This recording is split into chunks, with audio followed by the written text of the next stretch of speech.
O Evangelho de João, capítulo 6, vou deixar o versículo 6. Mas dizia isso para o experimentar, porque ele bem sabia o que havia de fazer. Vamos todos juntos no 3. 1, 2, 3. Mas dizia isto para experimentar, porque ele bem sabia o que havia de fazer. Glória a Deus, louvado seja o nome do Senhor. O Evangelho, segundo escreveu João, é um evangelho diferenciado dos outros demais evangelhos.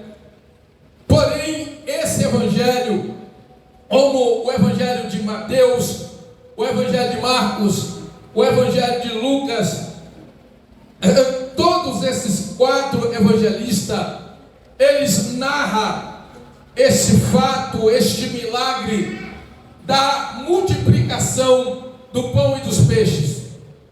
Todos eles narram esses milagres. É o único milagre, e todos os evangelistas e todos os evangelhos a gente encontra essa narrativa. João, como os irmãos sabem, dentre os 3 mais chegados, era o discípulo mais chegado de Jesus. O evangelista João tinha uma proximidade diferenciada de todos os outros com Jesus. E João, ele estava presente nessa ocasião deste milagre. Glória a Deus. A Bíblia vai dizer que após o Senhor Jesus, a Bíblia vai dizer que após o Senhor Jesus, ele ter enviado os seus discípulos para que eles fossem pregar a palavra, a Bíblia diz que, ter passado algum tempo, eles retornaram, contaram as maravilhas que foram feitas através do nome de Cristo. Eles voltaram maravilhados, glorificando a Deus, porque enfermos eram curados, pessoas eram libertas. E quando eles voltaram, contaram para Jesus, e Jesus viu que eles estavam cansados. A multidão ia e vinha, não parava de gente, de ir e vir, porque as pessoas haviam visto os milagres, as curas, os sinais que Jesus havia feito. Então as pessoas acompanhavam Jesus, e Jesus disse para os discípulos: vamos se retirar para o monte. Jesus pega os seus discípulos, passa para o outro lado do lago e vai para o monte. Mas quando Jesus chega lá, a Bíblia vai dizer que a multidão lá já estava para receber Jesus. E Jesus, então, a Bíblia diz que ele vê aquela multidão e ele tem compaixão da multidão, porque Jesus, ele olha e ele vê aquela multidão como ovelha. Ele não tem pastor, mas a Bíblia diz que Jesus, ele tem íntima compaixão pela multidão, e ele começa a ensinar, ele começa a alimentar aquela multidão com a palavra. Um pouquinho mais adiante, Jesus vai dizer: eu sou o pão vivo que desceu do céu, e comer deste pão nunca mais terá fome. Jesus olha para aquela multidão, ele começa a ensinar. Amanhã vai passando, a tarde vai chegando, e a noite vai se aproximando, porque é gostoso ouvir Jesus falar. Irmão falando, imagine Jesus pregando, você vai se deleitando na palavra, vai se alimentando da palavra, o tempo vai passando e você não sente o tempo passar, porque Jesus tem uma palavra e transmite uma palavra, e nenhum ser humano, por mais sábio, capacitado que ele seja, aleluia, eloquente que ele seja, ele não tem uma palavra como Jesus tem. Jesus tem uma palavra de graça, Jesus tem uma palavra de fortalecimento, Jesus tem uma palavra de mudança, de renúncia, de transformação. A palavra de Jesus cativava a multidão de tal forma, e a multidão paralisava. Era gente de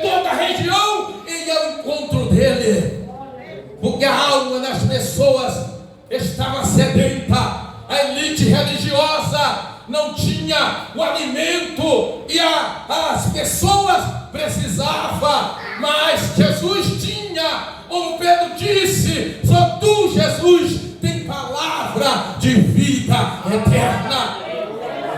Glória a Deus. Aleluia. Vai chegando a noite. Jesus, cada evangelista, Mateus, Marcos, João, Lucas, cada um deles traz alguns detalhes. E se você analisar cada escrito deles, você vai ver que nós vamos ver que cada um deles tem algumas peculiaridades, tem algo escondido dentro do texto de cada um deles narra. Por exemplo, você vai ver que Marcos, ele vai falar algumas coisas aqui, eu vou deixar para falar um pouquinho mais para frente, mas Jesus chega até Filipe, ele vendo que aquela multidão está faminta, está precisando agora, não do alimento espiritual agora, mas do alimento físico. E Jesus disse para Filipe: Filipe, aonde nós vamos encontrar comida para dar para essa grande multidão? A Bíblia vai dizer assim, irmãos, e Filipe diz: onde compraremos pão para estes comerem? Jesus disse para Filipe, mas Jesus, a Bíblia diz assim, olha, mas dizia isso para o experimentar, porque ele bem sabia o que havia de fazer. Mas Jesus pergunta para Filipe: Filipe, o que nós vamos fazer? Aonde nós vamos comprar pão? Mas o que me chama a atenção, irmãos, é que às vezes Jesus, ele nos coloca, irmão Nino, em algumas situações para nos experimentar, para nos testar, para ver se nós vamos retroceder ou avançar. Eu estava meditando quando 32 homens se compareceram para ir à guerra com Gideão, na batalha contra os medianitas, e me chamou muita atenção que Gideão já tinha feito prova de Deus, agora Deus vai experimentar Gideão. 32 mil se apresenta, e sabe, Gideão com um sorriso largo: vou vencer a batalha. Mas Deus disse: Gideão, há muito povo contigo. Mas Senhor, que negócio é esse? O Senhor disse que eu vou ganhar a batalha, preparou o povo, e agora o Senhor disse que é muita gente. Deus sabe o que faz, irmão. Deus sabe o que faz. Nem todos que estão na peleja é capaz de estar na peleja. Olha o que Deus vai falar para Gideão. Eu sei o que eu estou falando, Gideão. É como se Deus estivesse dizendo para Gideão: Gideão, eu sei o que eu estou falando. Muitos são que estão contigo. Quer ver, Gideão? Vai no ouvido do povo e diz aos covardes e medrosos que volte. Gideão vai lá no ouvido do povo e diz: olha, assim diz o Senhor, diz aos covardes e medrosos que volte e rápido saia da montanha de Gileade. Saiu 1.000, foi embora 2.000, foi embora 3.000, 5.000, 6.000, 7.000, 10.000 foram embora, 12.000 foram embora, 15.000 foram embora, 20.000 foram embora, 22.000 foram embora. Gideão ficou apenas com 10.000. Mas Deus disse de novo para Gideão: Gideão, ainda há muita gente contigo, Gideão. Mas Senhor, eu vou ganhar. Como que eu vou vencer a prova? Irmãos, deixa eu dizer algo aqui para vocês. Deus sabe o que faz. Deus sabe o que faz.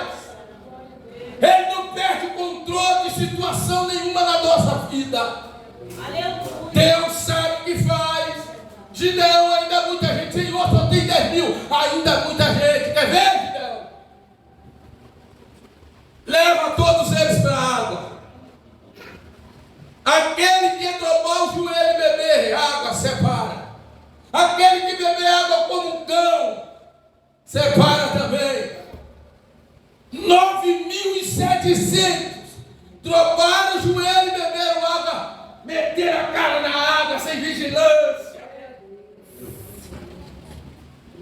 Só 300 beberam água, olho aberto. Olha aí, ó. Aleluia! Deus é estrategista, irmão. Não espera a multidão para você ver a vitória de Deus acontecer na sua vida. Mas dizia isso para experimentar, porque ele bem sabia o que ia fazer. Deus nunca perdeu e jamais perderá o controle de qualquer situação. Deus nunca perdeu.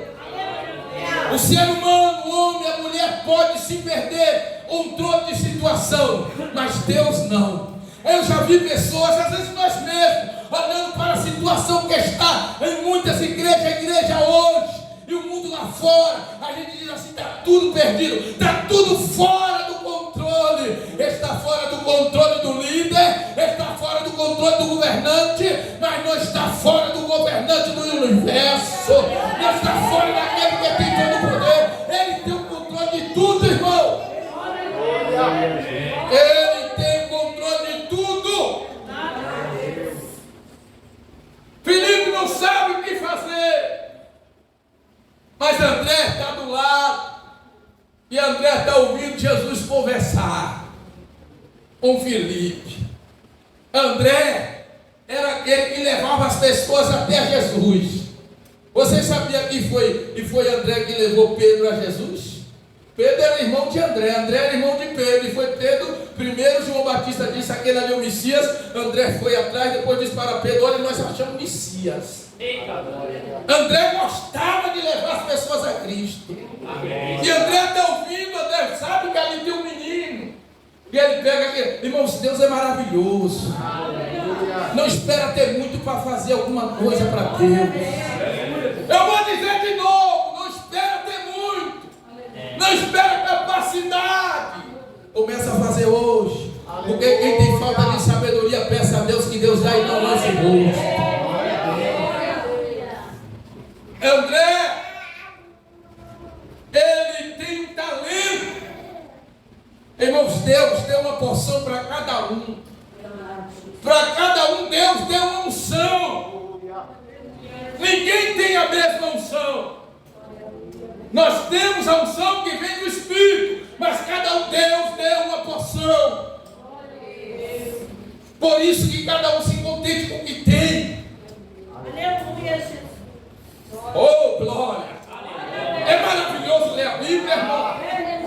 Porque para Deus fazer coisas grandes, Deus faz coisas grandes utilizando coisas pequenas. Deus faz coisas grandes utilizando coisas pequenas. Eu aprendi isso hoje. Sansão tem apenas uma queixada de jumento na mão, mas quando o Espírito toma ele fere 1000 filisteus. Não espere. Deixe Deus te usar com o que você tem. É pouco, mas é pouco na mão de Deus se torna muito.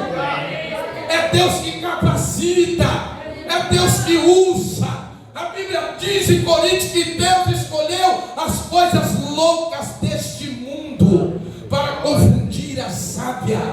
E Deus escolheu as coisas fracas deste mundo para confundir as fortes. E Deus escolheu as coisas vis e desprezíveis desse mundo, as que não são, para confundir as que são, para que nenhuma carne se glorie perante ele. Sabe por que Deus confunde? Porque Deus sabe o que faz. Não espere ser grande para Deus te usar. Porque Deus não usa grande, Deus usa pequeno. Deus usa pequeno, irmão. No momento que o crente entende isso, e Deus faz coisa grande usando coisa pequena, ele se torna um instrumento na mão de Deus. O gigante filisteu estava 40 dias afrontando Israel, 2 vezes por dia, 80 vezes. Ele afrontava Israel, pediu um homem. Lá estava Eliabe, Abinadab e Samar. Davi, do exército de Saul. Mas um dia o pai de Davi disse: meu filho, vai lá levar queijo para os teus irmãos. Vai lá levar queijo para os teus irmãos. Davi não foi ver a batalha, mas Davi viu uma afronta. E ele sabia que ninguém poderia afrontar o Deus de Israel. Então ele foi. Os irmãos não entenderam. Por isso que Deus não ungiu ele, irmão. Por isso que Deus não ungiu aqueles que Samuel até achava que era ele. Deus disse: não é nenhum desses, porque você vê a aparência, mas eu vejo o coração. Eu vejo o coração. Por isso que muitas vezes você vê alguém, irmão, não confunda as coisas. Não meda alguém pelo dom que ele tem, mas pelo caráter, pela vida elevada, pela vida que ele vive. Deus não usou nenhum deles, mas usou o menino. Eles disseram: vem tu aqui fazer o quê? Tu deixaste aquelas ovelhas lá e tu vem fazer o quê aqui? Deixa eu ver a hora que eu falei que eu não vou passar da nota. E Davi diz assim, ó, depois que ele ouve o que o gigante diz, o que as pessoas dizem, ele diz assim: eu não tenho motivo para isso. Eu vou deixar isso acontecer, continuar acontecendo, sendo que eu tenho um Deus e pode me capacitar para isso. Deus pode te capacitar para você ser melhor do que eu. Deus pode te capacitar para você ser melhor do que eu.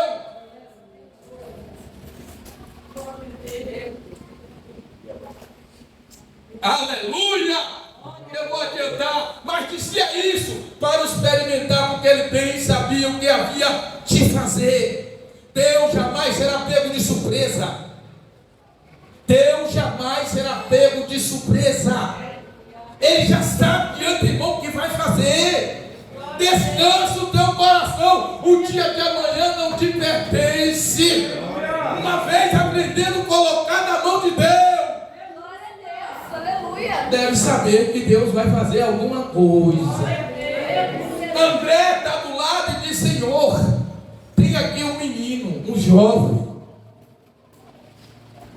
Ele tem 5 pães, observe, de cevada e 2 peixinhos. Mas o que é isso para tanta gente? Aí fora diz que o pouco com Deus é muito, muito sem Deus é nada. Eu acho que tiraram esse ditado daqui. E o que Jesus diz? Jesus diz para que eles põem todo o povo assentado. Grupo de 100, grupo de 50. Não sei quanto tempo durou, porque a Bíblia diz que era uma multidão, mas e havia grama no lugar. Todos foram lá. Eles foram lá, os 12 discípulos. Eles foram lá e foi arrumando. 100 aqui, 50 aqui, 100 aqui, 50 aqui. Depois Jesus disse: agora me dá o peixe. Agora me dá o pão. Coloque na minha mão. Ei, a mão me cai a céu. Deus manda te dizer esta noite: entrega o teu caminho ao Senhor, moça. Confia nele, moça. E tudo mais Ele fará. Cuidado, porque Ele cuida de você.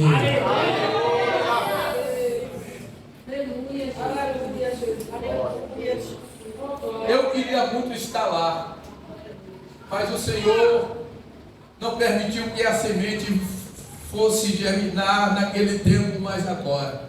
Mas Jesus disse: bem-aventurados que não viram, mas creram. Bem-aventurados que não viram, mas creram. Eu creio e eu me regocijo quando eu vejo Jesus dizendo: me dá os pão. Sabe por que muitas coisas não acontecem na nossa vida?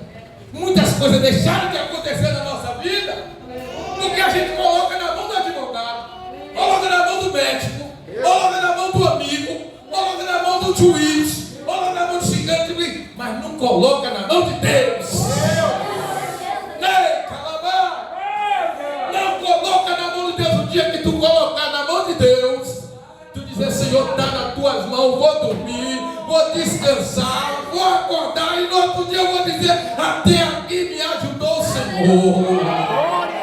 Eita, irmãos. Eita, aleluia.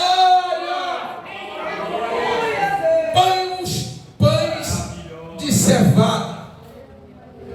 Pão de cevada, por que não pão de trigo? Porque pão de cevada era pão inferior, era pão dos pobres. Era um pão que só os pobres compravam. Peixinhos pequenos. Tudo coisas aparentes, insignificantes. Mas que na mão de Jesus vai fazer acontecer algo tão extraordinário. Que Mateus vai registrar, Marcos vai registrar, Lucas vai registrar, João vai registrar, para demonstrar que ali estava o Verbo divino, Deus encarnado, o pão vivo que desceu do céu. Aleluia! Oh glória! E aqui essa noite quer colocar na mão de Jesus. E aqui essa noite quer colocar na mão de Jesus. Pois coloque mesmo, Ele vai multiplicar. Ele vai multiplicar. Eu já vou terminar. Jesus pega o pão, 5 pães. Ele olha para o céu. E Ele começa a dar graça. Algumas vezes Jesus olhava para o céu e dizia: Pai, eu vou fazer isso aqui para que teu nome seja glorificado, porque eu sei que o Senhor faz. Eita, coisa maravilhosa, irmão. Como é bom dar graça a Deus pelo aquilo que a gente tem. Ainda que pouco, chegue na tua mesa, não murmure, não questione, mas agradeça a Deus. Agradeça a Deus. Aí mais para frente eles vão dizer: mas foi Moisés que nos deu o pão vivo. Jesus disse: Moisés não deu foi nada. Quem deu foi meu Pai. Quem deu foi meu Pai. Porque o homem não terá nada para dar a ninguém se de Deus, de lá de cima, não for dado. Se de lá de cima não for dado. Aquele pão, o maná, que durante 40 anos caiu ali, estava tipificando, apontando para o futuro. E aí Jesus, quando faz esse milagre, e aqui um pouquinho mais para frente, ele diz: eu sou pão vivo. Aleluia. Ele desceu do céu. Aleluia. Jesus está dizendo: lembra do maná? Olha para mim. Aleluia. O maná era eu descendo. Aleluia. Era eu alimentando.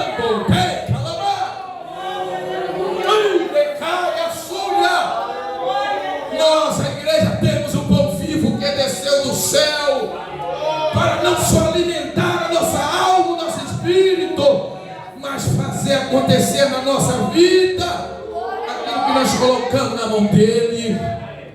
Eu prometo que 9 horas eu paro. Falta 5. Eita, coisa gostosa. Jesus pega o pão, olha para o céu, a graça, agradece ao Pai pelos 5 pães e 2 peixinhos. Oh glória, agradece a Deus. No dia que você agradecer, levantar, no dia mais difícil, e você precisar de um milagre, levanta a mão, levanta os olhos para o céu e diz: Deus, eu não posso, mas tu pode. Eu não consigo, mas tu consegue. Eu não posso entrar, mas tu pode entrar. Eu não posso ir lá, mas tu pode ir lá. Eu não tenho condição de fazer, mas tu pode fazer. Se tu crê essa noite, mediante essa palavra que não é minha, tu verás a glória de Deus. Tu verás multiplicação na tua vida. Sentimental, espiritual, conjugal. O Senhor vai entrar lá.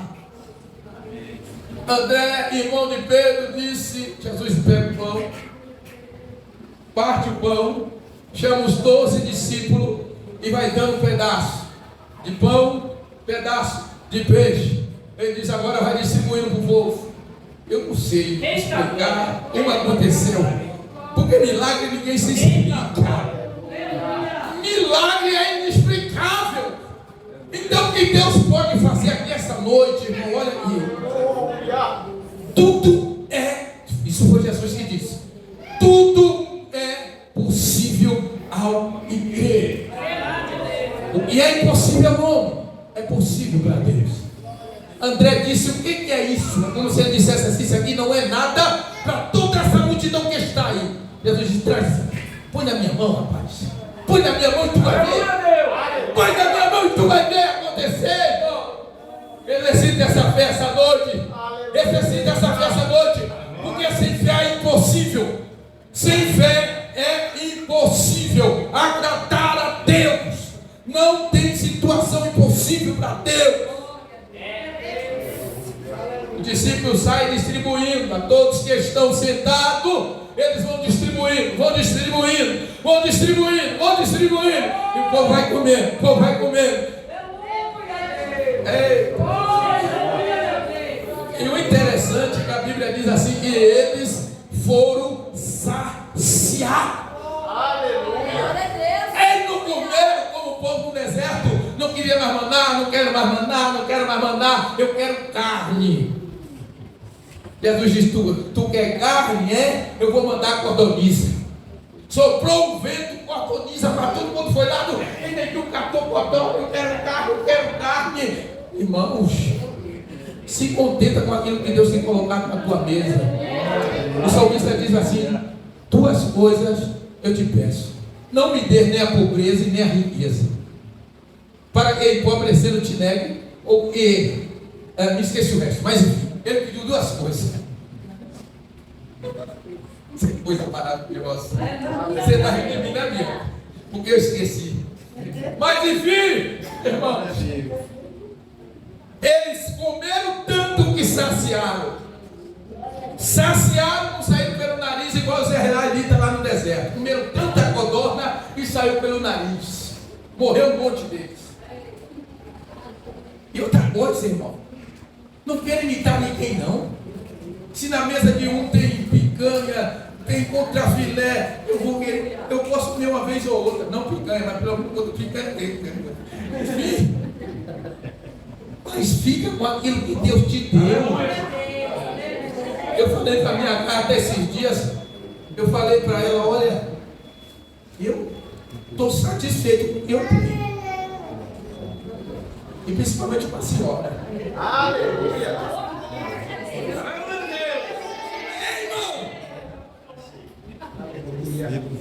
Se o marido não está satisfeito com a esposa que ele tem, ele está procurando outra. Ou ela também. Ou também quem tinha do céu agora. Vocês sabem que eu estou pegando. Tem essa alguma coisa que tinha. E assim, né? Achei, pastor. Entendeu? Provérbios 7 adiante. 7 ou 9. Mulher. Deixa pra lá, vamos terminar aqui. Então, irmãos, 9 horas. Mas então, todos foram saciados, de tal forma que a Bíblia diz que eles escolheram 12 cestos de pães e de peixe. E todos foram maravilhados e glorificaram o nome do Senhor, porque Deus ainda faz milagre. Ele não mudou, Ele é o mesmo ontem, hoje, eternamente. Feche seus olhos, deixa eu fazer uma oração por você. Mas dizia isso para o experimentar, porque ele bem sabia o que havia de fazer. Bendito Deus e grandioso Pai, Deus amado e Deus santo, meditante, Senhor, mediante esta palavra, a qual o Senhor colocou no meu coração essa noite para transmitir para a tua igreja, para a tua noiva, Senhor. Eu tenho certeza que esta palavra, ela não volta para ti vazia. Como o Senhor mesmo disse usando o profeta Isaías: assim a palavra que sair da minha boca, ela não voltará para mim vazia, antes fará o que me apraz e prosperará naquilo para que ela foi enviada. Meu Deus, que a tua palavra esta noite possa prosperar de uma forma especial e gloriosa na vida do meu irmão, na vida da minha irmã, em toda a área da sua vida. E o Senhor possa fazer o milagre da restauração, da transformação, o milagre da multiplicação. Multiplica, Senhor, aquilo que precisa ser multiplicado no casamento, na vida conjugal, na vida espiritual, na vida sentimental, na comunhão da tua igreja, em nome do Senhor e Salvador Jesus Cristo. Amém.